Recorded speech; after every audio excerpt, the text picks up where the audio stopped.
Welcome. Good night. Welcome to the Fatherhood Think Tank. Another evening of fathers bringing their minds together to enlighten themselves and enlighten the world.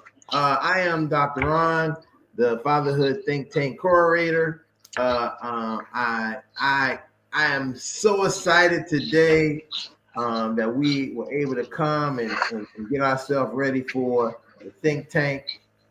We want to be able to really enjoy tonight. And tonight's topic is one of my favorite topics. Before helping others, first help yourself. Because if you haven't helped yourself, you really can't help others. And so with that being, we're going to get into that topic. But let's hear and talk to the fathers that join us tonight, and any many fathers that may be joining us later on. And tonight we'll get them to introduce themselves. But let's just start with the fathers we have on here tonight, and let's get into this topic tonight.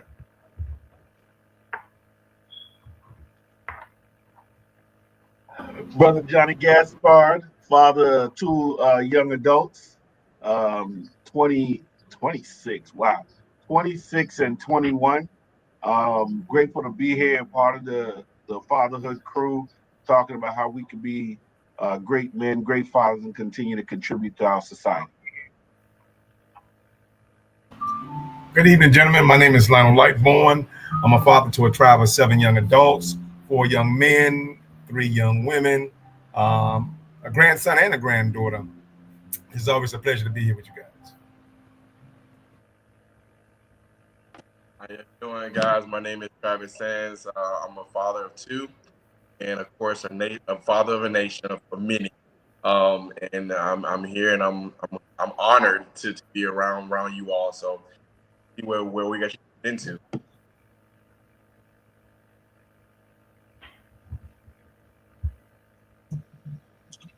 My name is Ed Tenney. I am married with a blended family of 6, 3 biologicals and 3 steps. Age ranges from 14 to 36, I think. And got 1 grandbaby.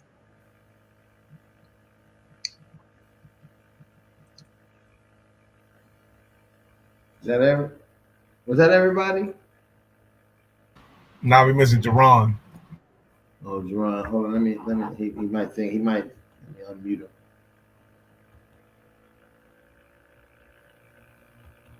him. Maybe he might be having technical difficulties. It's okay. Oh, hey, there you go. Can you hear me now? Yeah, we can hear you now. Go ahead, bro. Can you guys hear me? Yeah. But my internet is not that strong, but hopefully you guys can hear me. My name is Jerron Dennis. I'm married with 2 kids, two sons. One is 27, just turned 27 yesterday. And I have an 11-year-old son, and I have 4 grandkids.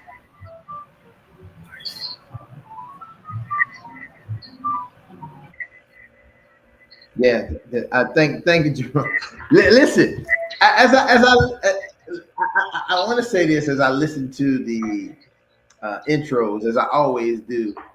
I think that we have a very powerful mind of fathers who present here, right?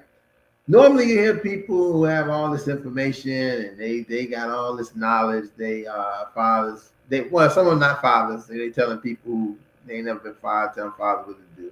I used to be that person. Listen, I used to be that person somewhat right when I came to the fatherhood mentor. I had children, but I did have experience with men and domestic violence. And so my experience was to talk about how to build a better relationship with the woman, or how to be a better man if you're going to be a father.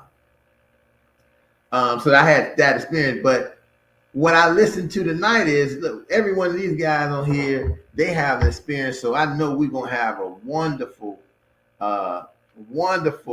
enlightening conversation tonight, because I hear married fathers, brother say he got kid 27 and 11. So that means he 2-time father, but a father in 2 different generations. So he had 2 different ways to manage it. this is diversity that a lot of people don't understand and see in fathers today. You know, we see a lot of negativity, and some of that comes because almost what our topic is. Helping ourselves, like advertising and publicizing what we do and how we do it, instead of always falling to the backside and letting someone else share or describe our narrative. I only bring this up because, as I was telling the brothers prior to this, I seen on Facebook where we stream live. They make these action figures. Everybody making like an action figure. And I seen one that was an action figure of a dad. Well, it wasn't a dad. It was an empty box. It said father, and it had like a milk carton, cigarettes, income tax as the things that go with that file. And it was an empty box. And I thought to myself, see, this is the type of narrative that we sometimes allow to joke and kiki about. But it is so as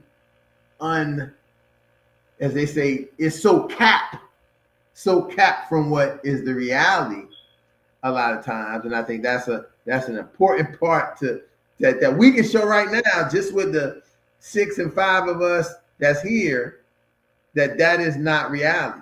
You know, we stand in the gap. And guess what? There's a lot more fathers who don't look like they stand in the gap, but they do stand in gaps. We just don't see it. And they don't do, like I say, a lot of them don't toot their own horn. They don't go and say, hey, you know, look at me, look what I'm doing, because there is no reward in that. There's no reward in tooting your horn. So I want to throw out to the panel. First question of the night, hearing what you think.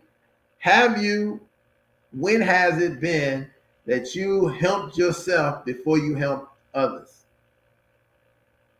Or vice versa, when had you noticed that you was helping others before you helped yourself? So either one, you can take helping yourself before helping others, or helping others before you help yourself. And let's hear a little dialogue about how that plays out for you and what you learned from it. Well, for me, I guess we got to start by I would start by saying, what is help? For me, and particularly being a man, and particularly because I am a man having certain privileges in society, I understand now as an adult that help or helping others is just basically hurt in reverse, right? And so as a man, when I try to help others before I help myself, actually, I think it's my effort to try to undo the hurt through the help, if that makes any sense. And so I use the helping others before I help myself to undo the hurt, because I guess what? I was hurting others, and I might have been hurting myself in order for me to hurt others. And so my view on life, to actually hurt others, I would have to have a hurtful view. You understand? And so now I'm trying to, and I think most people would try to help others before they help themselves, because helping others takes away from the hurt that we put out there. So it actually try to reverse whatever we left out there in society. So that's just my take on it.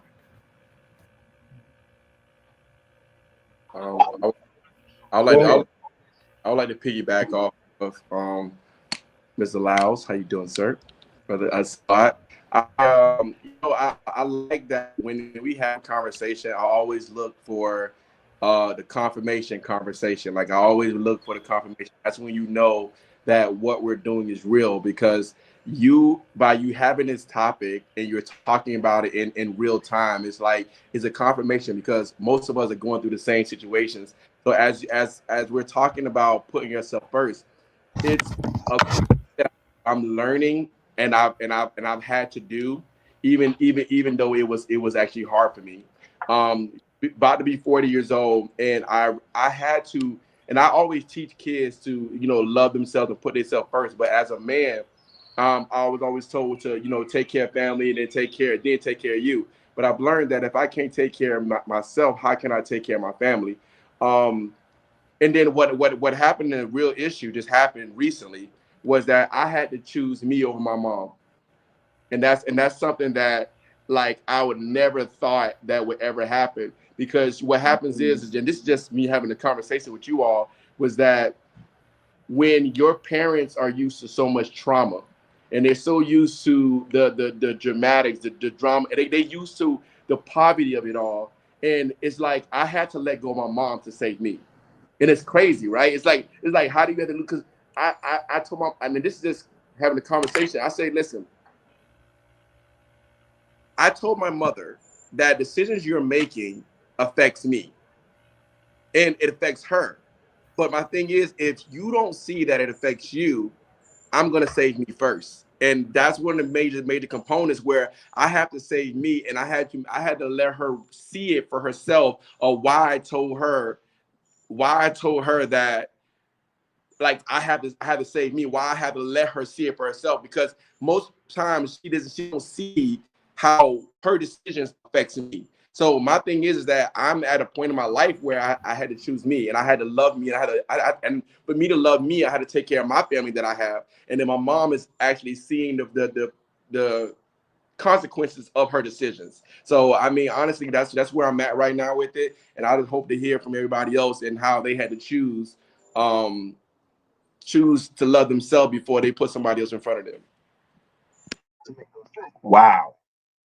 That uh this brother Gasworld, I consider that as wild, Travis, because it takes, especially us in our community as black men, when it comes to our mamas, it takes a lot to say, uh, I'm going to choose me.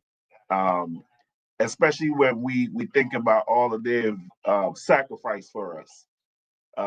We tend to often believe that it's, what we're doing for them is a simple give back, but you're right. Because some days, I feel that way about my parents, but I do realize who they are and what they've done. So I don't necessarily allow it to put me in a negative space. And I pray that I can get to the point where maybe I'm not necessarily telling them, oh, hell no, I ain't got time for y'all. I'll focus on my family.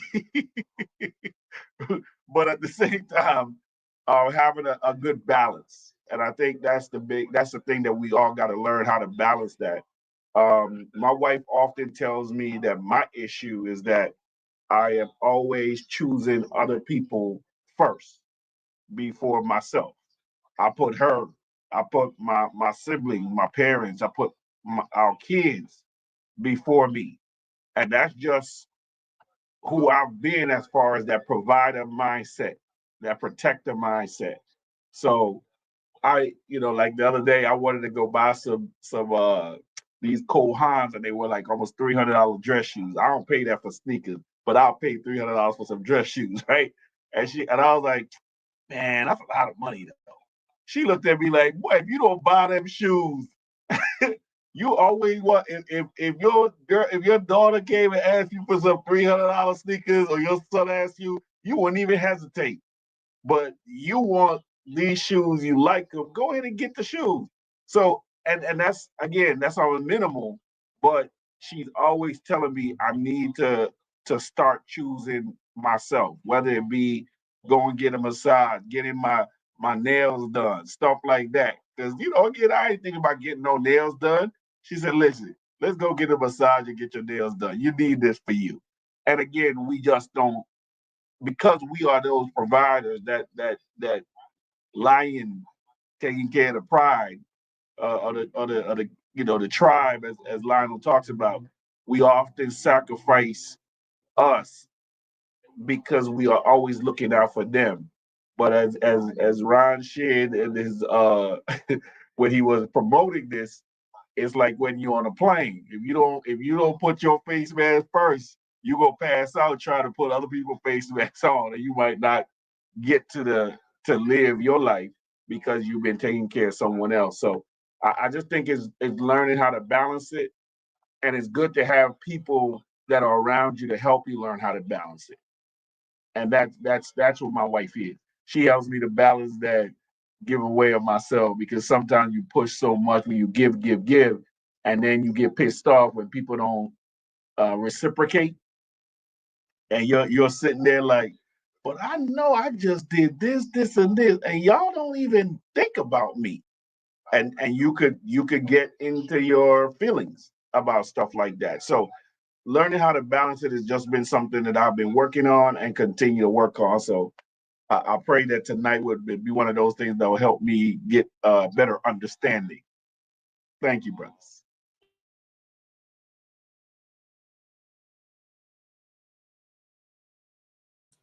I guess I'll chime in.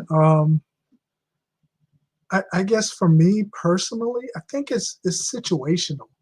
Um, Brother Travis was talking about his mom. I could identify with that. My mom has since passed away, but I'd say the final 5 years, um, it was, I guess, necessary to create some boundaries because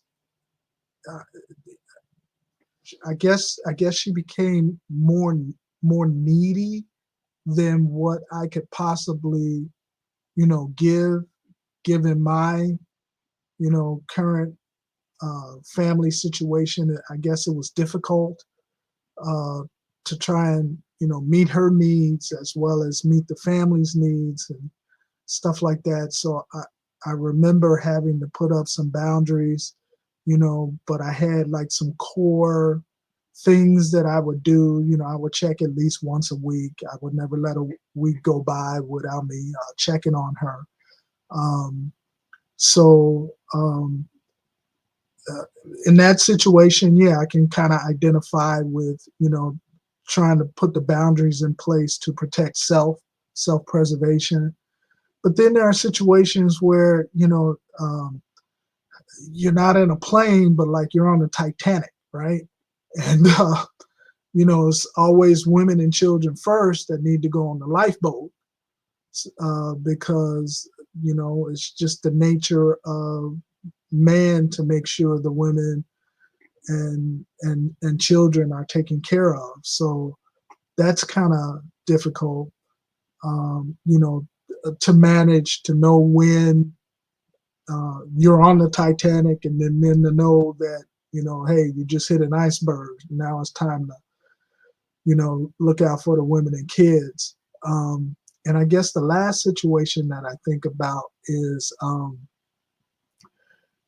if you haven't had the wherewithal to know how to take care of yourself, the difficulty becomes how to do that when you absolutely need to do so. There's no instruction booklet. I think that's kind of individualistic, per individual on how that individual needs to take care of themselves.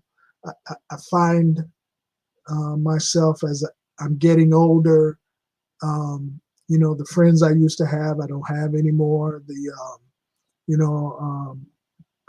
distance across states and stuff like that. So I don't have like I wish I had like a power 3 like Jesus had, right?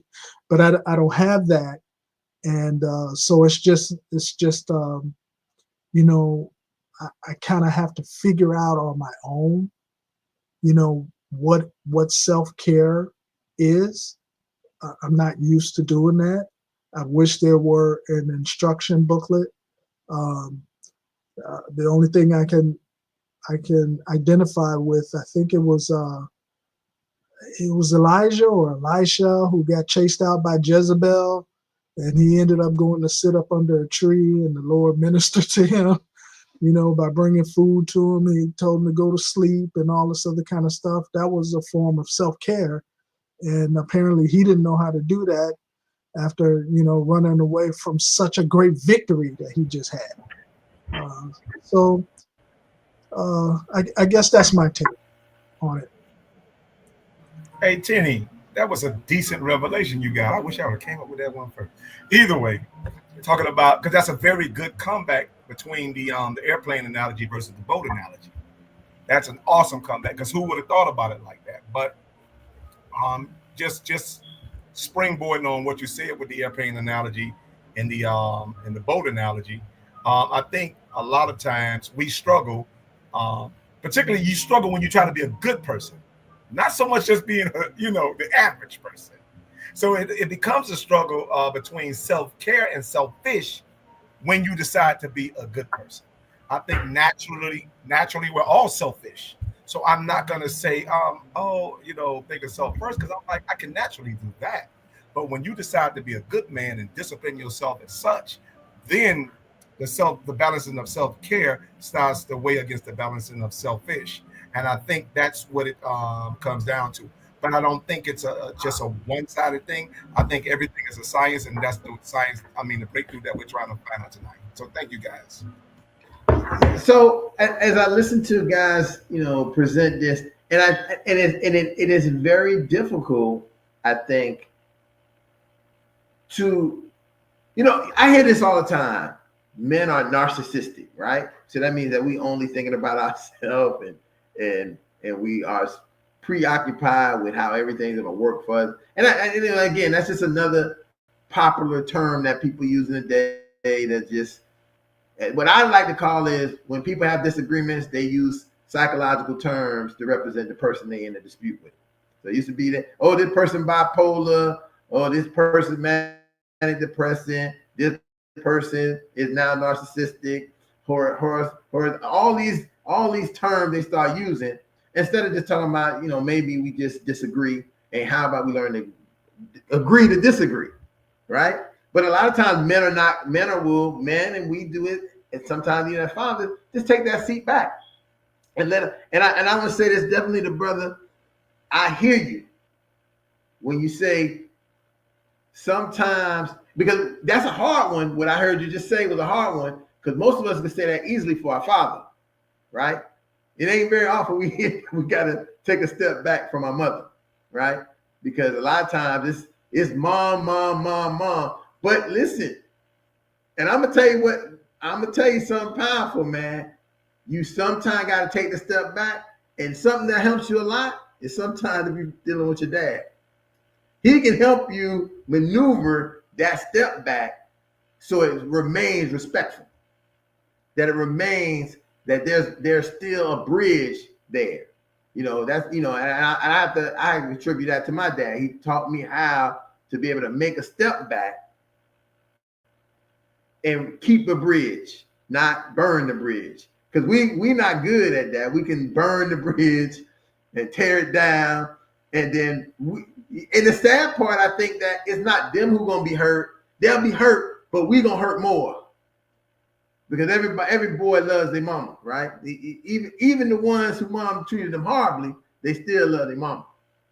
This is the nature. It's the nature of children gonna love their mama, because they know that they have that. I think about it, like boy said this 2 Sundays ago.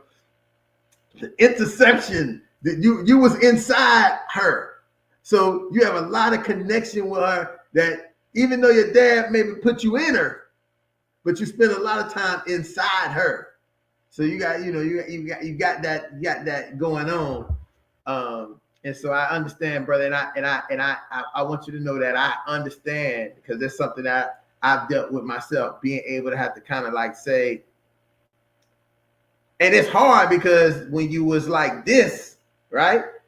You was like, and people, even the society around you begins to say, what? They can't believe that you are. It's like, well, and they're trying to fix it, and you're still dealing with that. So I definitely understand, and I want you to know, hey, brother, like I said, this is why we come here, to let you know that you're not facing that idea, you're not facing that factor alone.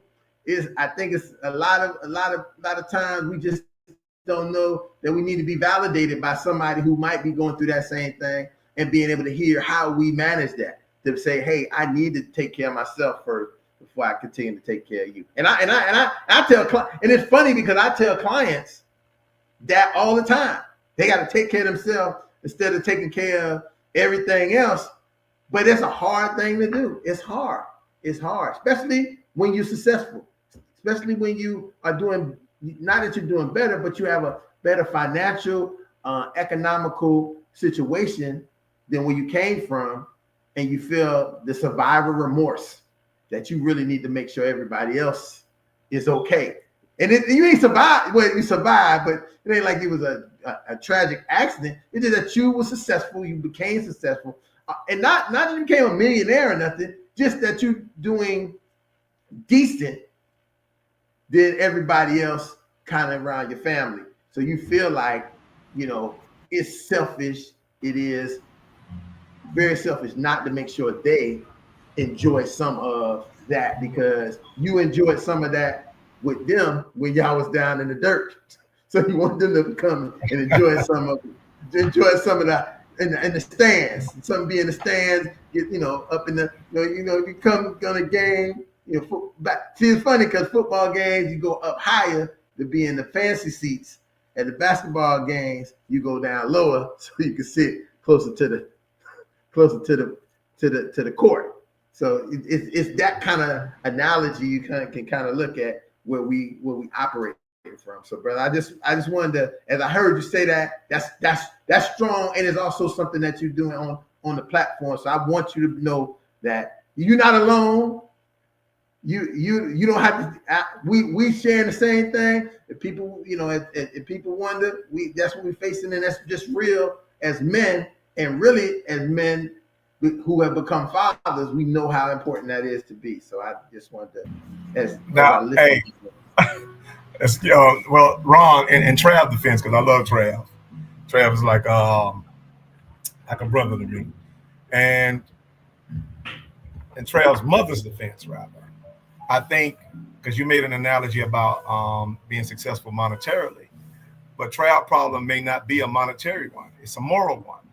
And so, in his mother's defense, I think Trav faced a similar situation like I did, and I love him. Oh, my mother-in-law loved me. My wife's mother loved me to. When I say loved me, loved me. Matter of fact, I would be what she prayed for her daughter. Correct? But at the same time, here goes the moral defense.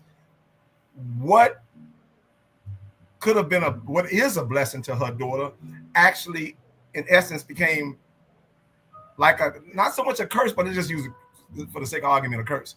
So she prayed for a blessing for her daughter, which is she wanted a man to love, like a man to love her daughter like Jesus loved him. That's all good and well. But when that starts to play out in practice, what happened is everything she used to, she's used to her daughter being there, getting what she wants, and used to having that surrogate relationship with her daughter.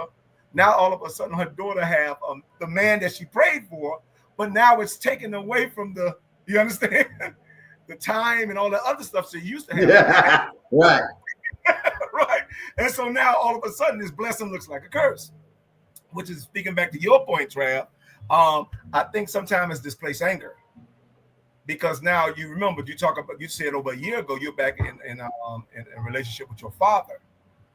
You understand? And so now that's not really so much a monetary issue. It's a moral issue, because now she feels like she's in some type of competition where she's competing for the love, where she had all the love as a parent herself. Now that you're starting to say, forgave and decided you want to share some of that love with your father, who may have not necessarily earned it. You understand? Then now she's probably forced to face the hurt and betrayal that she faced.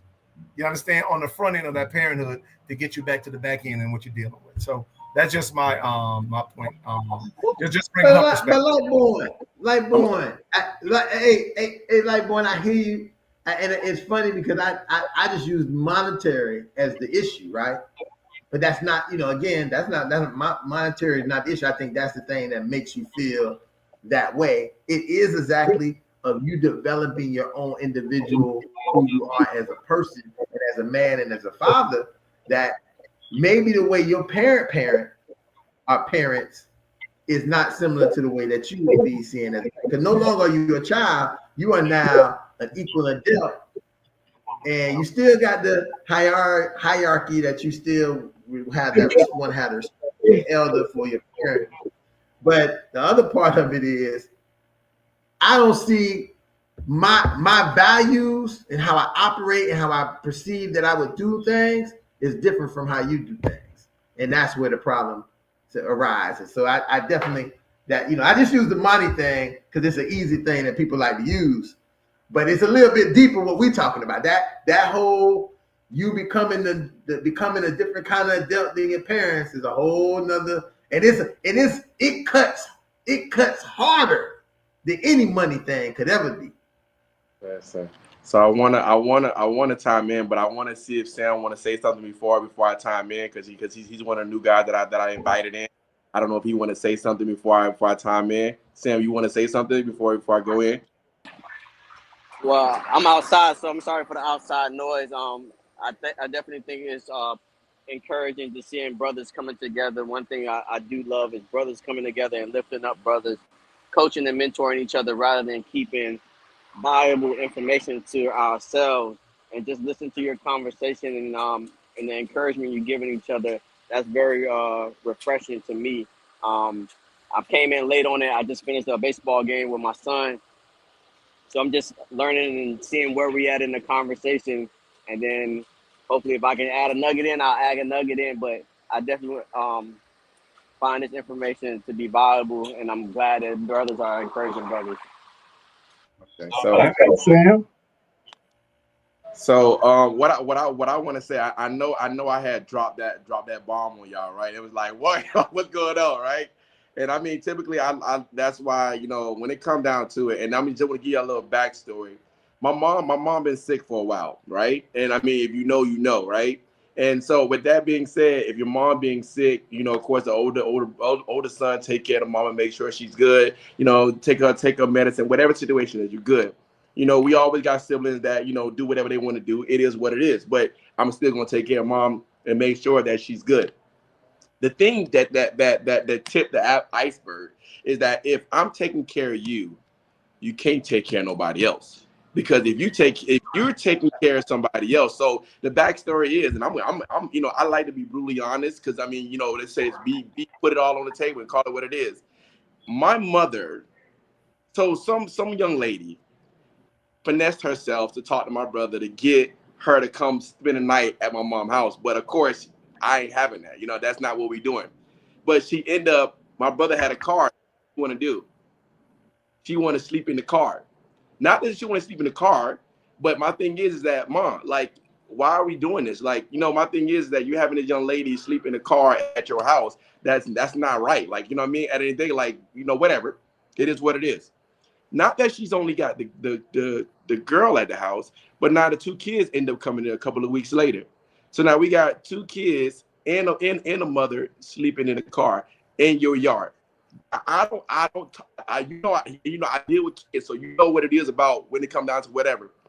And I sit here and tell my mom, I say, Mom, what is going on? Because if my mother says she don't agree with this, I'm gonna let my brother know, hey, yo, she got this much time, she got to get out of here, whatever. But my mom did not say that. She telling my brother one thing, she told me one thing, and I'm sitting there like, okay, you know what, Mom, listen, this girl is homeless, she has nowhere to go. At the end of the day, she has family. That is not your responsibility. You're sick. You cannot take care of somebody else's problems if you got your own problems. My mother decided that at the end of the day, that young lady's problem was more bigger than her problems. And then my thing is, but I'm taking care of your problems. So I feel like at the end of the day, if you don't appreciate my time taken away from me taking care of you're taken care of, and you're taking care of these other people that's needy, like they're pulling away from you instead of giving to you. How is that affecting me? Because now you want to use my resources to help these people as well. Like, I can't listen. I got my own stuff going on. Like I can't take care of you. And then so my whole thing was, and this is where that's why when you said what you said about choosing your battles and making sure that you choose yourself first. I'm looking like, if my mother wants to sink into all of this craziness, I cannot fall into the same hole. Like I can't do it because regardless of what, like I have a family to actually hold on to. I got a life that I'm trying to create, and I try to protect my mom as much as possible. But when you get grown, you decide that you want to do what you want to do.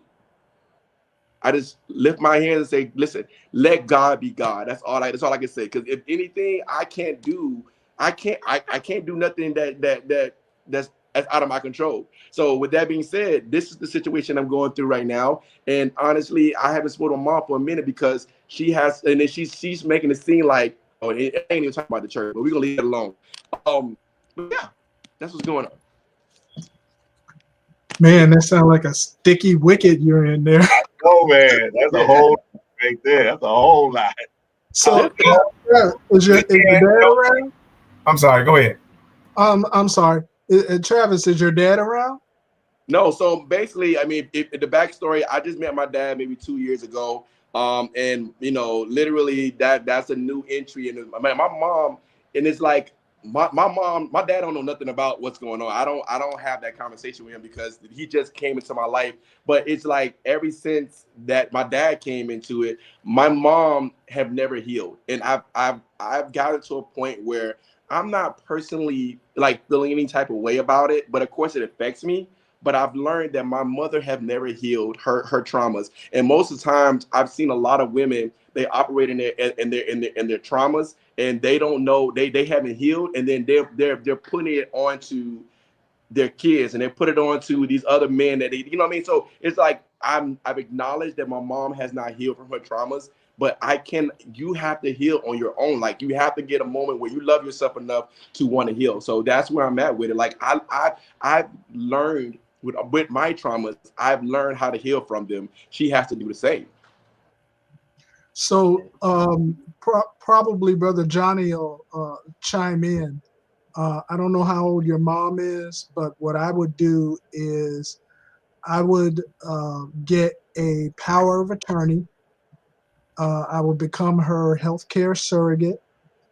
I would get all the documentation necessary that's needed where you would be in charge of her affairs, and you could eliminate, not in a malicious way, but in a custodial type way by becoming her caretaker, if you will, and and people will not be as easy to take advantage of her if you have these documents in force, because you would be the one who would be able to make those decisions. And it wouldn't be something that would be a strike against your mom as far as her self-care, but it would just be a means of taking care of her legally, where you could, like, kick these people out. You don't have to deal with these people, and you can kind of manage it from a distance with those documents. I don't know, Brother Johnny, you want to chime in? I'm talking, but I realized I was on mute. Um, it's a lot that can be done. That can be done there, and I agree with what Kenny is saying. But it's really all about whether or not you want to invest that time, that emotional, that mental space, and the phrase that people are using today, the bandwidth to even go down that road. Because again, that's more on you again. One of the things that Ron said earlier, and I when he talked about going to your dad to balance the situation. And Travis, I heard you explain your situation as to why that may not necessarily be the best route for you to go. I do that a lot in my relation with my parents and my dad, because my mom and my wife have the same sign. So my dad often says to me, "You know what you're getting into. You know what you got into when you married her, right?" So when he says that, I laugh, and because at first I was like, "No, no, I ain't joking." But then when I start to step back, and I see the similarities, I'm like, "Wow, I really did uh, get myself in the same thing." So, and what I mean by that is understanding who they are, whatever that trauma is that like Travis talked about, and the need for them to heal it so that we can work together and we could be available and be there for them, and don't necessarily say, "Hey, I gotta create my own boundary." It's something that we gotta constantly work on. But for us, knowing the person and who we're dealing with is essential to our being able to handle all of those things when we come with boundaries, being a father, being a husband, and still being a son. I hope that what I just said, and Rod always tell me, don't we know what you mean. We understand. You ain't gotta say it. So just being able to be all of those roles. But coming back to the paper part that Teddy was talking about, it's up to you whether or not you want to allow that bandwidth to be something you want to invest in. Hello. You know, Johnny, I'm gonna give a shout out. Hey, LJ online too. He's not on the call, Oh yeah, but I saw that. I I see saw him him on on Facebook. Facebook. So Yeah. definitely want to give a shout out to Lawrence Jordan, and I also see Troy Wright. So I want to give a shout out to him. He's going to speak in a moment. But Can I raise my hand? Travis, being a good friend of mine, Trav, my advice to you is you can solve that problem simply with a phone call to the police or the homeless trust. Because the fact that they're sleeping in the car, whether they're sleeping in your mother's yard or not, the fact that a kid and a parent is sleeping in the car, again, poverty is not a crime, you understand, but it's still a civil crisis. It's not an offense, but crisis. And so you can literally make a simple phone call and the police will come by and they actually put them in a shelter. That's the And so, point that I made. That's what the point right, I made about you wanting to invest the bandwidth into that. correct, Because one, now emotionally, you right. understand the impact that you're going to have on that child, regardless if you meant to or not, but the impact you're going to have when that child has to be taken away from the parent. Because at least to me, and I got y'all, unless I see that mama's beating them over the head, I know 9 out of 10 times the situation that they're in is probably better than the one that they be placed in when you're talking about foster care and so on and so forth. And I'm just saying that based upon my personal experience as an attorney dealing in the juvenile, dealing in dependency court, dealing with those things. A lot of times, as bad as it is the mama, and I think that a lot of times doing it is necessary for the parent to get a shock so they can get it right. So I get why you would want to and suggest that, Lionel, but I know a lot of times, sometimes the trauma that you put on the child being taken away from the parent tends to be more negative than beneficial. Oh, no. They wouldn't get, no, let me clear that up though. Because I don't want you to think that when you call the police, they'll take the child away. That's not accurate. When you call the police, remember they're sleeping in the car. And so sleeping in the car is so common now because of the housing crisis that it's not considered neglect or anything like that. And so the fact that now if they slept in the car for like all this different times and never registered with the homeless trust or never called the police, then neglect sets in. You see how that works? And so he would have came out better. The earlier you call the police to try to get them placed in the shelter, the better it is for them. It's not considered neglect. But if the child has been living in their car for about 2 weeks to a month and it's never been a call to the police department, you see what I'm saying? Now the CYA is not there. And so that's where it works better for you and your mom, because you got to see it like this. Whoever she's attached to, you understand, can still come and visit her. And you'd be surprised how slimy guys can be. Because I remember I'm a case manager in a homeless shelter. And so I see guys still trying to try to play the side piece role on a homeless woman, still trying to come through, hit, you understand, with that mother and that child still staying in the car. And so that's what I'm talking about. And not to mention that it depends on how gullible she is. They may want to see and victimize your mama. You understand? And so when you thinking like I'm gonna step back, I'm like, no, that's probably not the best advice. What you want to do is try to put the law enforcement in the CYA everybody, because even if your mom owns a house, she becomes a liability by letting them stay there. And now you can get the lawsuit. So all of a sudden, all that help she was trying to give turns into hurt, which can decline her situation even more. And so again, it's not considered neglect if they're in a car. If you're poor and you became homeless, that's not neglect. But if you continued it a long time without pursuing the necessary help and reporting it to the police and putting the paperwork in place, like Tenny said and like Gaspar said earlier, then the longer the neglect, the longer you've been staying in the car without any type of reporting, that's when the neglect set in. That's when DCF becomes a part of the process as well. You're right. You're right about that part. I give him that. he gave some good knowledge right there, and especially that part about the lawsuit. Because God forbid one of them come out that car, get hurt in her yard, slip on something, somebody, man, they gonna try to figure out whose pockets they could get in real fast. And that's the owner of the house. Yeah, let's go after that homeowner insurance. And you'll get a lawyer that will take that case, and an insurance company will write a check real fast and call that a day. And then the next thing you know, mom's insurance policy is out the roof, and she got to probably pay her homeowner's insurance. Oh my gosh, look at how that thing could just go downhill real fast while you try. What they said, no good deed goes unpunished.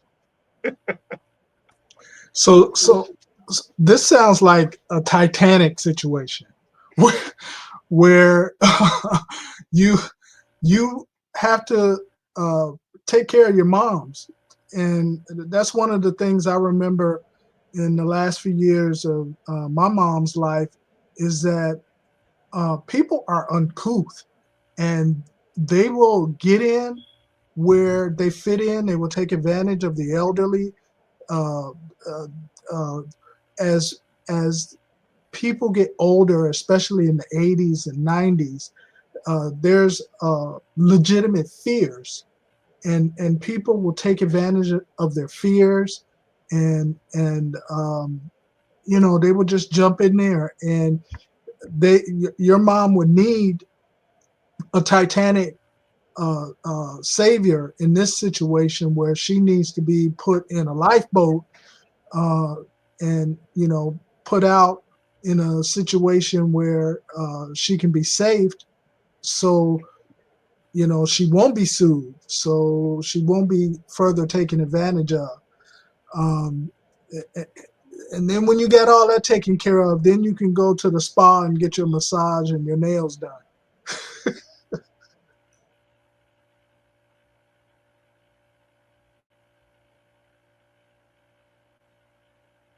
Tenny, that was a good segue. Hey, Troy, if you're on the line, you want to chime in, go ahead. Sam, Jared, anyone you guys can chime in, please. Go ahead. Unfortunately, I didn't catch the beginning of the conversation, so I don't know. I'm just, I'm excited that brothers are talking about progressive movement, and leading yourself before you lead others is a key. It's a platform that I've discovered works for me. I mean, I have 4 boys, and I sent all of them to college at, a prestigious university at Morehouse. And, I'm excited because I just learned that the things that I was able to do as a man, and, practicing what I preach was very important, because when a father shows that, that growth, healing, faith, and discipline begins within, then you give permission for everyone around you to do the same. And that's how I like to live, and that's how I like to empower people around me, and then just moving forward. And like I said, I probably am way off topic. I'm just jumping in here. But for some, it makes it normal to talk about learning from my mistakes, and therapy, and prayer, and journaling, and reading books. It just helps me to develop young minds. And like I said, I'm happy to be on. I just came on to listen today, so I'm here, just chilling in the background. Well, you did a perfect job, because you right on topic. you said everything we talking about before, helping others. First help yourself, and you just explained everything that goes with the topic. So Right. you spot on. So we're glad you're here, and thank God for you. Well, go I'm ahead. sorry. I just want to, and you can chime in, Troy, too, because it sounds like you have a wealth of knowledge up inside that head of yours. As someone who is, I guess, a neophyte in trying to help yourself or take care of myself, what tips and tricks would you recommend in, I guess, getting to a point where you know exactly what to do to build yourself up? Yeah. That kind of thing. Yeah, I think the key for me was to be transparent about my journey. And It's hard for people to do, but it's the best way to inspire others is to be transparent and also to encourage without controlling. So a lot of times we want to control, we want to encourage people, we want to control their direction and how they get there but that doesn't work. We have to encourage without controlling. So if I looked at two things, I would say, again, just being transparent about my journey, being honest with my steps, tell them enough, but not too much, and then encourage without controlling. I mean, there's a whole bunch of ways, and then you just holding up the mirror and not the hammer, instead of blaming or pointing anything or teaching your kids to take accountability is important, or just teaching each other as a community to take accountability for who and what we are, because at the end of the day, when we wake up in the morning, it is us. We have our decision and our choices on what we do and where we go and how we act and what we think. And so holding that mirror up is important, and just, I don't know, normalizing reflection. So, like I said, I don't know if I answered the question, but it's, the journey, and I don't know. For me, I'm the director of Washington Avenue on Miami Beach. And that's a mouthful said, because I think I'm probably one of the few brothers that down there. So I represent 107 of the property owners and 322 businesses down there, and probably the only brother down there other than the police chief. And so when I walk, I have to walk differently than I would if I were in another position, because I know the path that I'm walking. And even more so, I know what I am or why I'm there. And it's not necessarily all about me, but it's all about the people that are coming behind me. And so being transparent and being honest and being forthright and knowing yourself and directing your life the way it should go is super important. And then how I teach is super important, because my life has to be a reflection of what I'm talking about. And if I allow to do that, I am positive that I can reach somebody else that will do the same for their child. And then we become even more builders of our own village. Yeah, all I can Hello. say is this all I can say is that this is the synergy that happens. Troy came on here. Did you hear Troy say he didn't really know what we were talking about with the topic? He was able to jump, and this is what I'm saying, when we are as men and fathers able to come into a space that's about progression, about progress, about understanding ourselves. We all have it inside us, and it's going to sound really good because there's not a lot of spaces to be able to give it, to be able to present it. So we've been holding on to this tidbit of this magnificent speech that nobody really even care to hear, and in this point, it sounds great, and every ear that's listening to it is resonating with it, because it is a place that we all are in. This is the power of coming to a place, having a topic, and just being fathers to be able to have this conversation. So I just thank you, Troy, so much for just sharing that light to us, because it I know it resonates with everyone, no matter what our station, our class, or our wealth. That's another part that's so important, that it resonates, just us being men or fathers. Hey, y'all, Sam, you got something to say? Go ahead, chime in, Sam. Hey, how y'all doing? Hey, I'm loving where this is going, and as I'm listening to it, I'm becoming more inspired.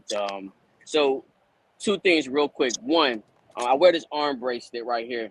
This arm bracelet has the armor of God, the armor of God. So as men, I started this ministry a while ago. Every time I meet brothers, I give them an arm bracelet, because I want it as a constant reminder to us, all the battles and things that we face in life, the challenges that we face that we don't necessarily voice, or our spouses or significant others not wanting to understand it.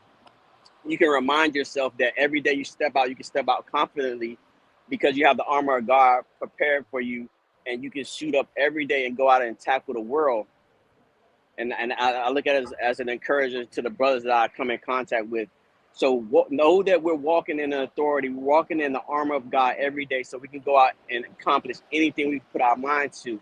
In saying that, we're going back to what Travis and the last gentleman was talking about, the self-reflection. One of the things that I had to realize was I had to peel the scab off and ask the hard questions. If your parents are alive or an elder person is alive, ask the hard questions. Because one of the things that we do, I mean, we've all been there, stay in a child's place. Don't talk about this. Don't ask any questions. That's the problem with majority of our culture that I've experienced, is that we was being quiet about everything, wasn't talking about the hard things, the hard challenges that we face, and how can we work through these. So it was when I asked my mother and asked my father, why did you get a divorce? What happened, and why did you make that decision? Why did you make that decision? Not just a grilling, but occasionally I ask the question. I want to ask you a question. What make you make those decisions? Like, for example, I asked my father, I asked him, hey, why did you and my mom get a divorce?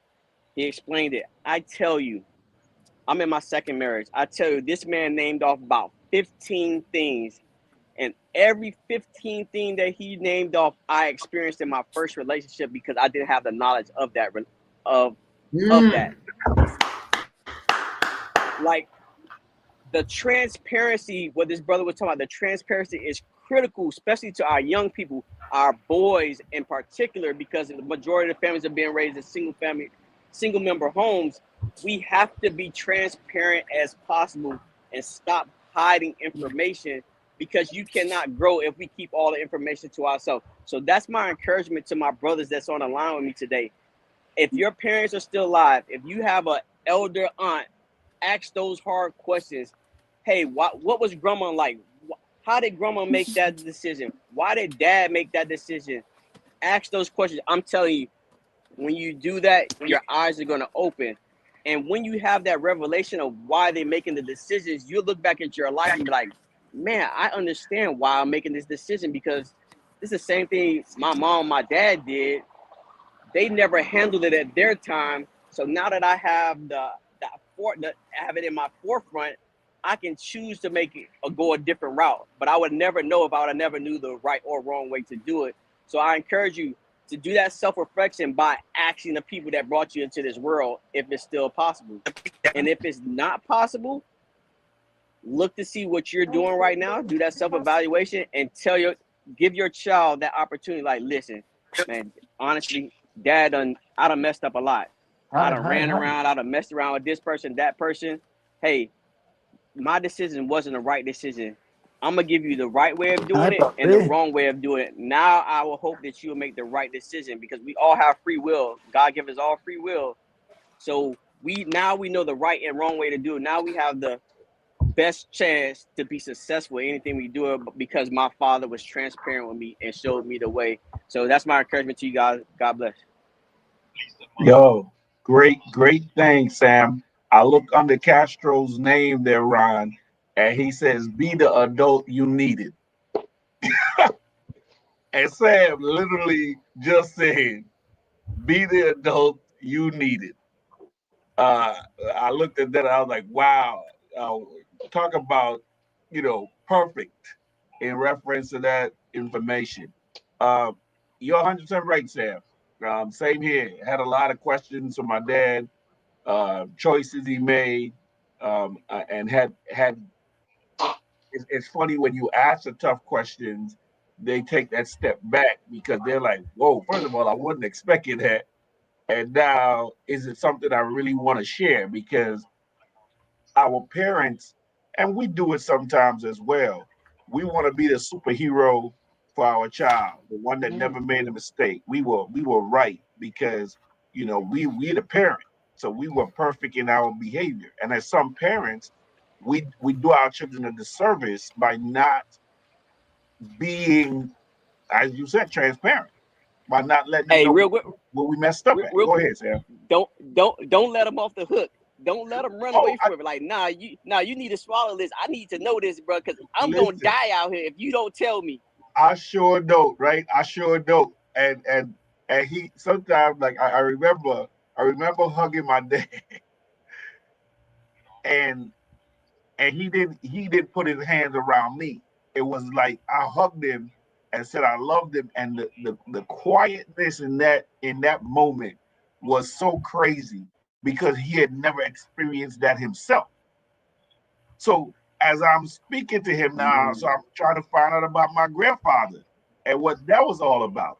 And when he starts, I said, "Oh, okay. Now I see why you made the choices you made and why you are the way you are. So how do I now be the adult that I need so I can make some different choices when it comes to my kids?"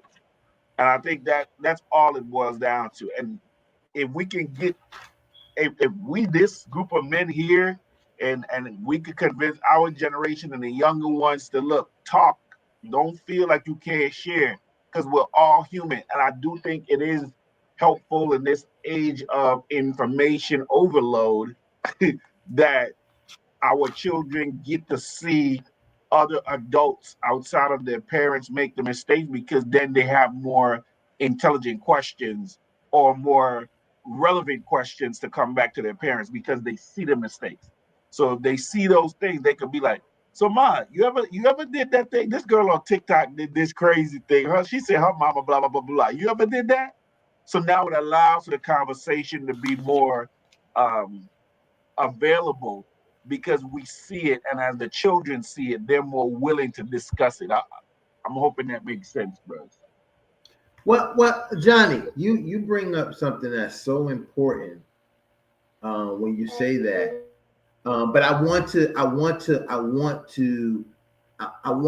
put it on a spectrum, because there's this idea that we're speaking of some of us who may have not had the in-home father, right?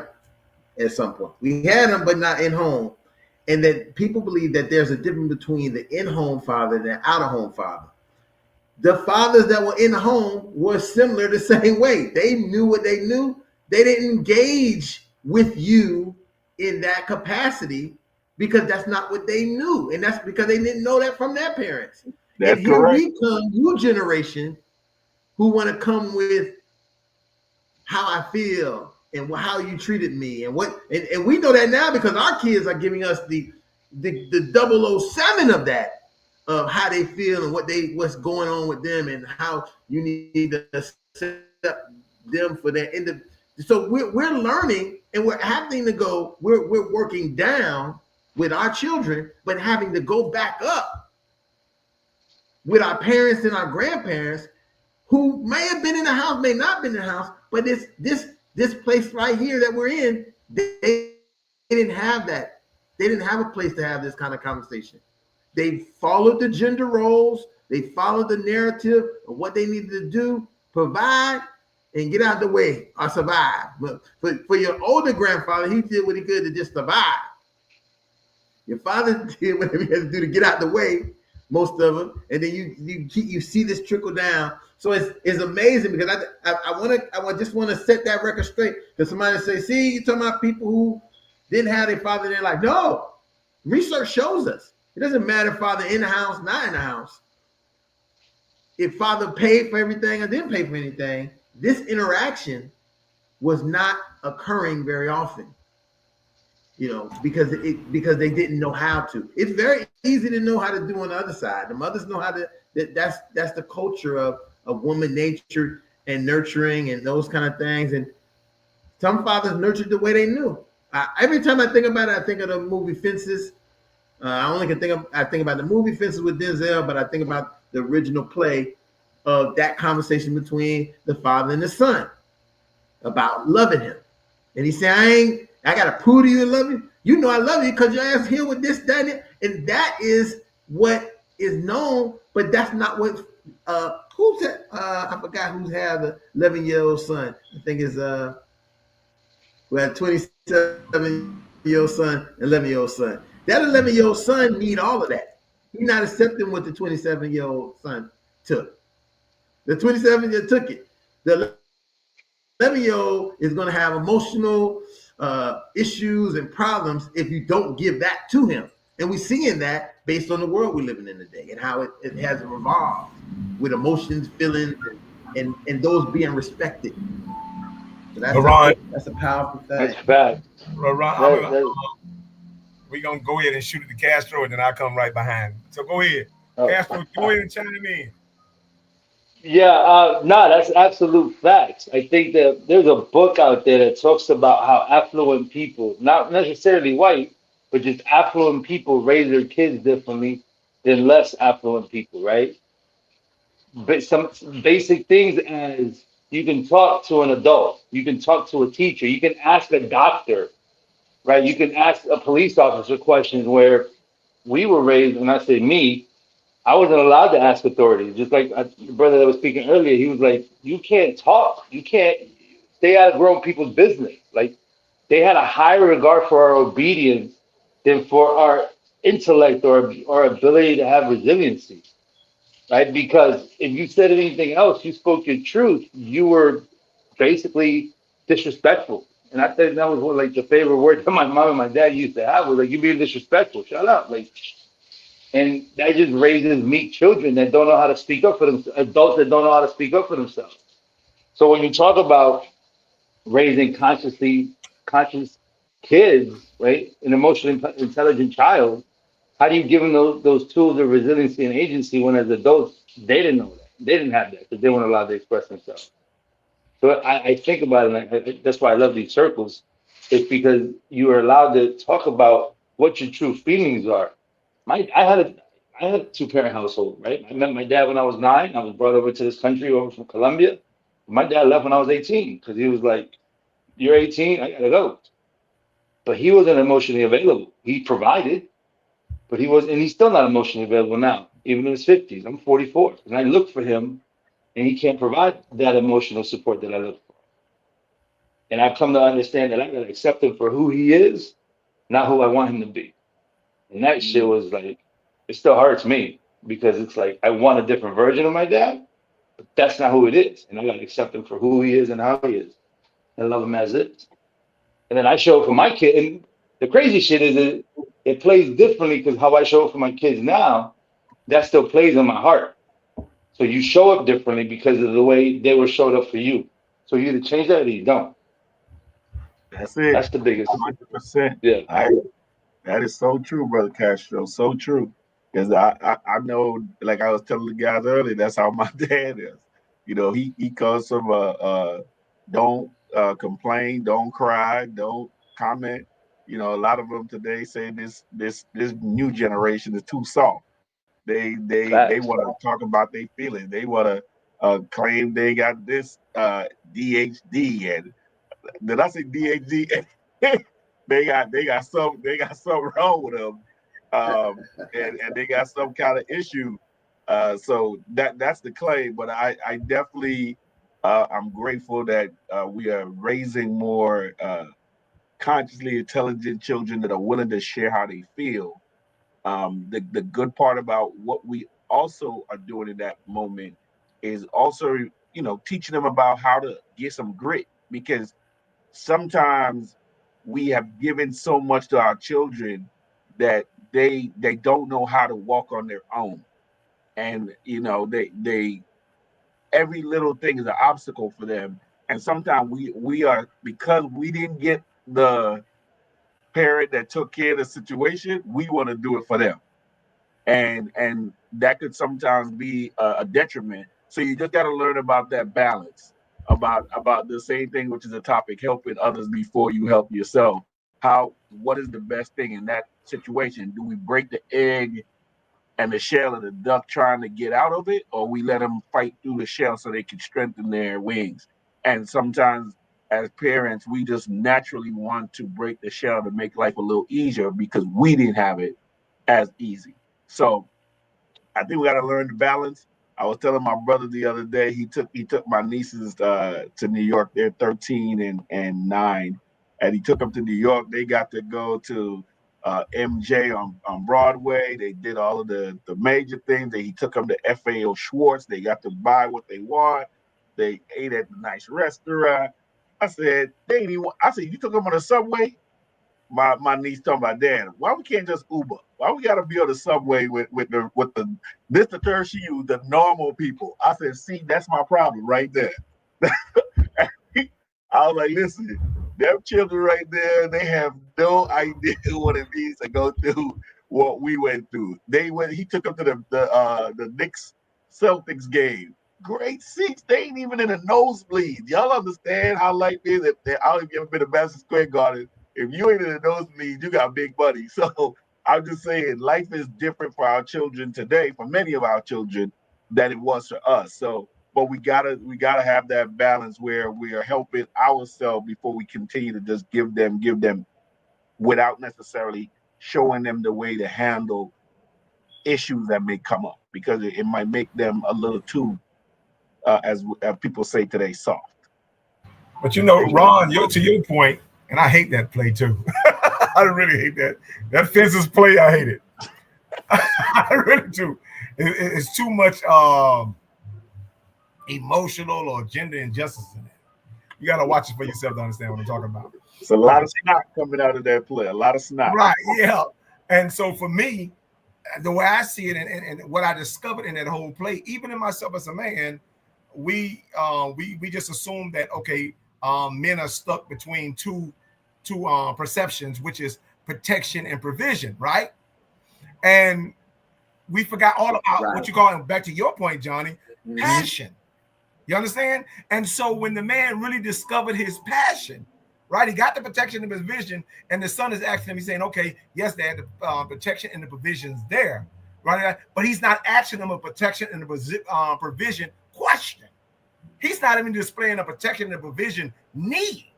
He's asking for a passion need. And what do this guy do? He takes his passion and literally do wrong by the whole family. His whole passion was hung up in his side piece. And so that creates a whole world of drama, a new trauma, because it goes to show that, man, okay, if love looks like this, right? He's saying, oh, because I provide and I protect you and your mama, that's love. But his passion lived and reside over there with his side piece and the new baby he just had, that the wife just agreed to take care of because she was in love with this man. You understand? And so this is the I think that the convoluted message. That's why I couldn't even understand. I'm like, hey man, it's a stupid play to me. I don't even see the wisdom in it. You understand? But it furthers the stereotype, and particularly not just men but black men. I'm like, no, we're not that ignorant, and we're not that Neanderthalish. And so that's another thing. But go ahead. I would say to you, Brother Lightburn, it depends on the perspective that you choose to watch the play in. Because if you watch it from the wife's perspective, it's about forgiveness and what that. But you know what it also is. You know what also, and I think you said it. You said it a minute ago that you said that the kids are soft, right? Yes. But their softness is starting to make us have to have a little more empathy for them. Gotcha. And it's changing the kind of fathers we are. I'm telling you, listen, if you got a child that is over 20 as a father, and you got a child that's 11, right? The capacity, and I listened to, I did a lot of research about fathers being fathers more than once. And what I mean by that is father being a father more than once. Okay. So they had a first set of kids.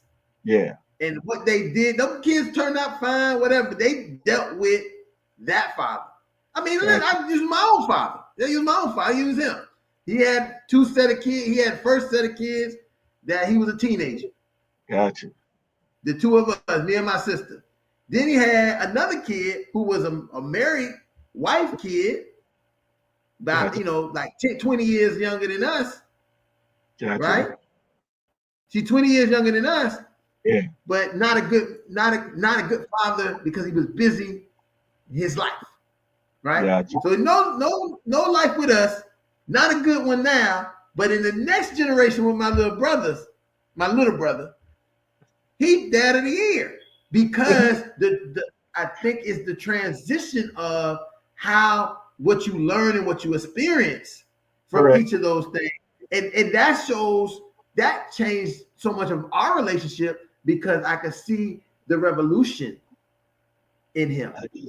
The change of understand. He didn't stay one way. And I say from the movie, hopefully the character will be different with that little kid that he was with than he was with his original son. And here's the problem: the older kids have to not have this is where the problem. The father got to go back to those older kids because the older me and my sister been cool. We a family. Me and dad. My sister, the younger sister, not so good. But their dynamics is different. Yeah. And my little brother, listen, all he can talk about is his daddy. His daddy this, his daddy that. Oh, my daddy. Oh, when my daddy gonna come get. And his daddy does those things. So you have this trend. You have this 3 set of kids that have different dynamics and different ways to deal with it. It's not with the kids, it's how the father redevelops himself with every time. Cool. Sometimes the father redevelops himself with his grandkids. We know that happens a lot of times too. Yeah, Redevelops himself with the grandkids and his great grandkids. No, that is deep right there around the transition of the man. From he has Right. he's 3 different fathers with 3 different sets of kids. And Absolutely. At 3 different ages that are so different. And the older ones would look at that man and be like, who is that dude right there? Because as parents, Right. Oh yes, yeah, and it goes back to the topic now because some of what he was doing may have been that reverse. I got to take care of myself. I'm just a kid. I got to take care of myself first. Yeah. Then the next one was, I got to take care. I still got to take care of myself because I got these other kids and this new kid and a new wife and a family and a job. I got to do this. And now it's more of I can take care of this kid. I had my life. I did everything already. Baron, you're talking about the difference between self-care and selfish. And right between those 2 words is sacrifice. You understand? Selfish, self-care, sacrifice.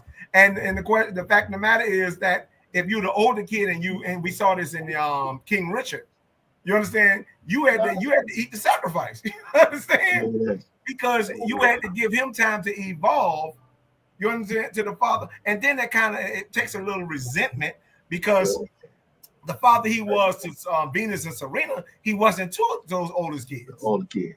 And so I couldn't just sit there and dismiss them in the movies as haters. I'm like, no, they have a story too. You understand? And we have to take that empathy into accountability. Yeah, man, that resentment is huge. It is one of those things that creates such barriers between the siblings sometimes that as much as you want to get by, and the younger sibling oftentimes doesn't quite understand why the older one feels the way they do towards them, because they're like, I ain't did them nothing wrong, so why they look at me that way? Why ain't you? Oh, it ain't got nothing to do, baby. It's everything about your daddy or your mama and the way they seemingly treat you like you the best they since sliced bread. And when I was around, I could get burnt. They wouldn't even put me in the toaster to burn me. I was that. I was the you thought the booty of the bread. I was the booty of the bread. They didn't even want to eat me. So that's that level of resentment. Unfortunately, comes around, and this is where you would hope the evolution, and I think that was the word you wanted to say, right, instead of revolution, but the evolution of the father. I say evolution. Oh, maybe I say revolution. The evolution of the father. You would hope with his evolution, he would recognize the situation and try to be how he could fix it, figure out how he could possibly fix it. But sometimes we again are so worried about ourselves in that scenario that we don't look to help others, and we come back to that same part about taking care of us rather than taking care of them. And for that particular scenario, where it would be better in that scenario to sacrifice who you are to make sure those children now have a better relationship because of something you may have created unintentionally. Because I know it wasn't his Well, intent to have them be embarrassed, fight each other, or not agree let with me each let other. me let me throw something Okay. in there. I'm gonna just throw this one little curveball in there with the idea of taking care of them instead of taking care of self, right? And I think sometimes there is this part of taking care of them looks like taking care of self, where the things I'm doing that it looks like I'm taking care of me, I wouldn't be doing them if I didn't have them. So all this where I can't give to you, right? Where it seems like when I'm not giving, fathers be like, what they can't give, they're not giving because they're sacrificing. They consider themselves, or they feel they're sacrificing all of that because they're trying to give to you, and that sometimes is a miscommunication and Give me misunderstanding. give me That an example of what you mean by that, I'm Ron. working all the time. I work all the time. The key word, I'm working and doing all this for y'all. Okay, I Because got if I you. didn't have y'all, I'd be doing nothing. But Ron, I I could can be a give it better. bum. No, I understand what you're saying perfectly, Ron. You're saying the difference between doing it for your closure versus their closure. Got it. I get it. And that's gonna be a different, because if they need, let's put on that, you evolve, so you already have closure. The question is, you're leaving it out that they don't have closure, and so that's where the resentment. And so you got to create now, for you to be selfless, you have to give them closure from the closure that you have from evolving. You understand? Because now you have closure because you evolve, but they still don't have closure, and that's where the selfless part is going to come in on your behalf. Right, exactly. Yeah. Yeah, you understand yeah, it's just that we have seen a lot of the strife and anger between in-house fathers and out-of-house fathers is what kids feel they didn't get from them. And they don't realize that some of what they didn't get from them was based on what they was conditioned and socially constructed to do, not be with them. It had They nothing to do ain't with being it. no damn kid. Let me get out here and get on the construction site. Let me get out here and hustle. So let me get on the pool hall and let me spend all this time because I gotta take care of y'all. I gotta give your mama this, and I done got the side chick, so I gotta make sure and get the money over there for her too. I gotta run, you all of these things they gotta do that you not under. You looking like you ain't never got time for me. But the whole I got a Exactly. purpose, question. everything they doing is about that time. I got a question. How many of us have actually went back with what you're talking about as far as going back to those kids, they're feeling resentment? How many of us has gone back and apologized? Like, you know what? I did that wrong at that time. I made the wrong decision in that leading of you. How many of us have gone back to them to try and, heal that process and say, you know what? I'm sorry for that. I went about that the wrong way. I could have done something differently. That transparent moment right there tells them that, hey, it's okay to make mistakes, but we have to take responsibility of our actions. Once we realize our mistakes, once we realize our ways, we can go back and say, hey, this is how I could have handled that better. And I think that's what builds a stronger child in those type of situations, so they don't feel that resentment. I So just let's 100% let's agree. reflect on apologizing. I 100% agree with you, Sam, and that's what we were just talking about. Where like we're talking about the sacrifice between the selfish and the self care, because in that moment you would have to sacrifice who you are. But the problem is, a lot of times, even after the evolution, we don't want to necessarily look back on the Johnny that was not that good man. We realize I wasn't that good father. We know we made the mistakes, but by coming to their child and say, "Hey, I messed up," it gives realness to that failure, and even if it's just that child, and sometimes we don't want to recognize that. So as a result, we But don't go back and make that it apology. it's only it's only failure if you never try again, right? If you didn't learn from that mistake, it becomes a failure because you didn't go back to it. And I think Ooh. that's what some of us as men, we think, oh man, we made a mistake. I failed them in that. No, you didn't fail. You learned in that situation. And that's what we're teaching our children, that I made a mistake, but I learned and I adjusted. So it's okay to make the mistake. The failure is we fail them by not saying sorry, and we fail them by not being transparent, telling them, hey, this is what I made in that decision. Hey, this is what, I did this wrong. I'm sorry. Let's try this again.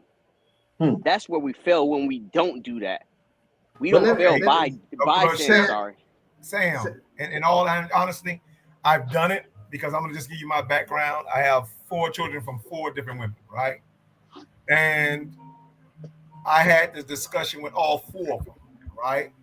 And I mean, they're going to have their own disobedience, hands down. That's just humanity. But the talk, I'm going to have to. I see the fruits of the talk because I had my first child at 19. I'm getting ready to graduate high school. So I graduated in June. He was born in May, something like that. And I always told him, I always said, and not so much an apology. You know what I offered him? Regret. And so my apology came out across as regret because I'm like, well, I'm not really apologizing to you guys because I'm glad you're here. I'm going to share, being transparent, sharing my regret actually produce a son. Because remember, I got 2 grandchildren.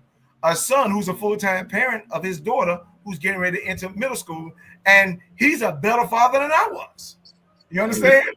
And so just being transparent with him and guess what? Investing my regret in him turned it into a resource for him, right? And so now even when my daughter, I love her, she's disobedient, but then that's just always her personality. Same thing. And she didn't have her first kid until she was in her 20s. And again, I still have to look at those wins because I'm like, listen, your first child was at 19. Your first children was in their 20s. They were adults. And so even though they may not have had their children in the way I perceive they should have had them, or in the way, and this is the truth, the way I felt they should have had them to rectify me. Notice what I said? To rectify me, to make me look good, to bring me closure. Not so much to bring themselves closure, but to bring me closure. You understand? Then I had to go back and take that what Troy said earlier about holding up the mirror as opposed to the hammer. And understand, I'm like, well, they still did it better than you because they had their children 2 years after you had them. You understand? And they're better parents of their children and have more responsibility of their children than you did of them. And so even in your own regret, you still have to look for the resources within your regret. You understand? So you can be a better resource and have a better relationship with your children.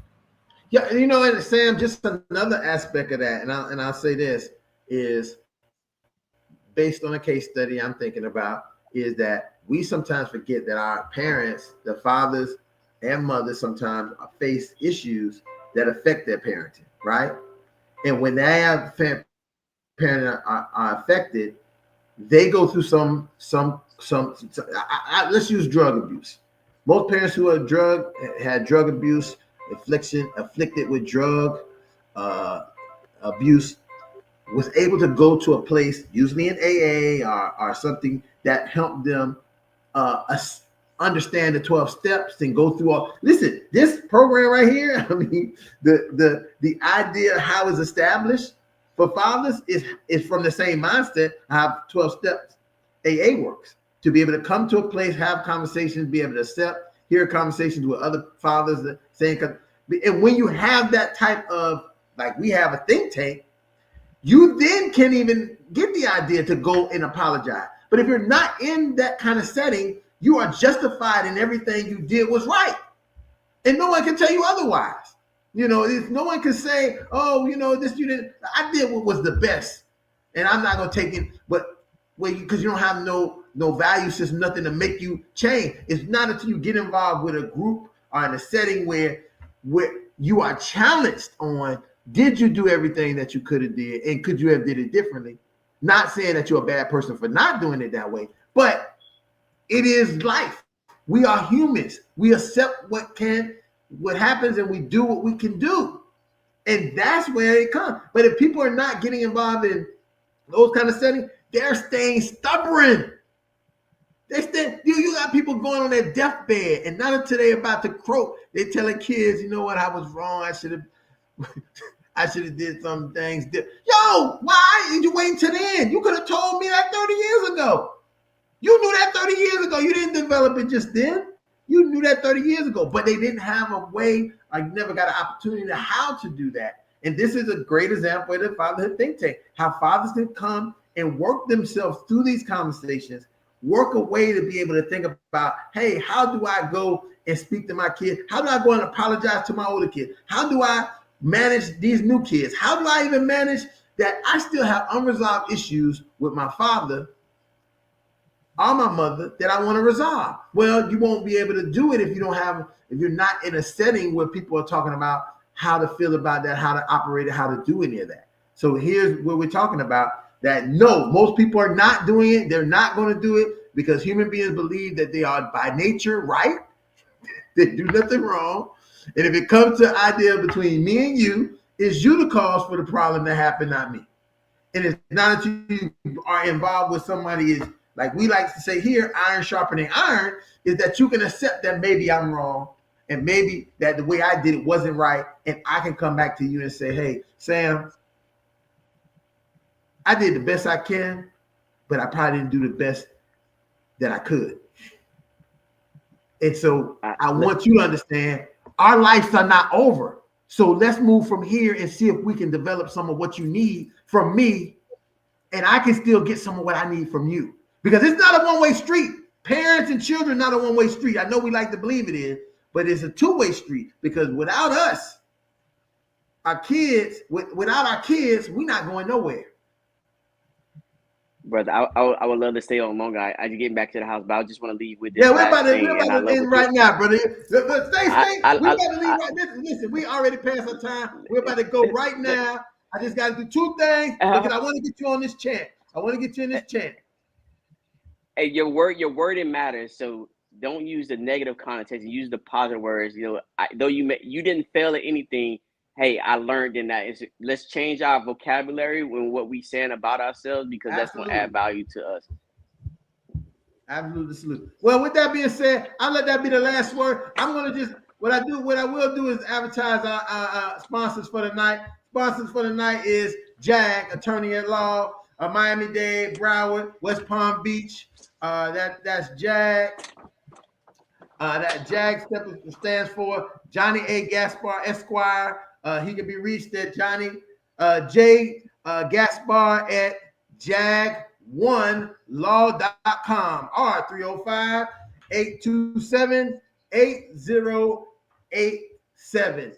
You're looking for an attorney doing all types of attorney at law? This is the man for you, Johnny A. Gaspar at JAG Attorney at Law. We also wanted our other sponsor for the night is Vic's Locksmith Service. If you lock it, we will pop it. Vincent's phone number is 754-245-4090. He's working all around South Florida. If you locked out, he'll lock you back in. So check out Vic's Locksmith Services. Call Vincent 24 hours a day. Those are our sponsors of the Fatherhood Think Tank tonight. So I want to thank them for sponsoring this. And if you have fathers, you have sponsored, if you have businesses you want to support the show, definitely do so, and we'll get you right out here in the place we need to be. With that being said, I want to thank all of the guys that came on tonight. I mean, this conversation is going down. Listen, I love how you like to say, "Oh, it's going down epic," but just continue to be epic. I'm waiting for us to have a bad show. That's what I'm waiting for. I don't think we have one. I don't think in the record. He's running over himself. Any show that was ever bad. We don't. It seems like that to the highest level. With that being said, I'm going to run a chant for all the fathers. So all you do is repeat after me. I say first thing I'm going to say is I am. I am. I am. I am. I am a man of honor. I am a man of honor. I am. I am. I am. I I am. am. I am a man of courage. I am a man of courage. I am. I I am. am. I am. I am. I am a man of respect. I am a man of respect. Fathers, I say that I am. I I am. am. I say that you are. You are. I say that we are. We are Championship championship fathers. fathers. We want to say that we do every time we try to end every show with a chant, letting you know that we're fathers. We're putting our children on our arms and our families on our backs. Thank you. We'll see you here next week. Same time, same channel, Fatherhood Think Tank. And we'll see you here next week. Good night.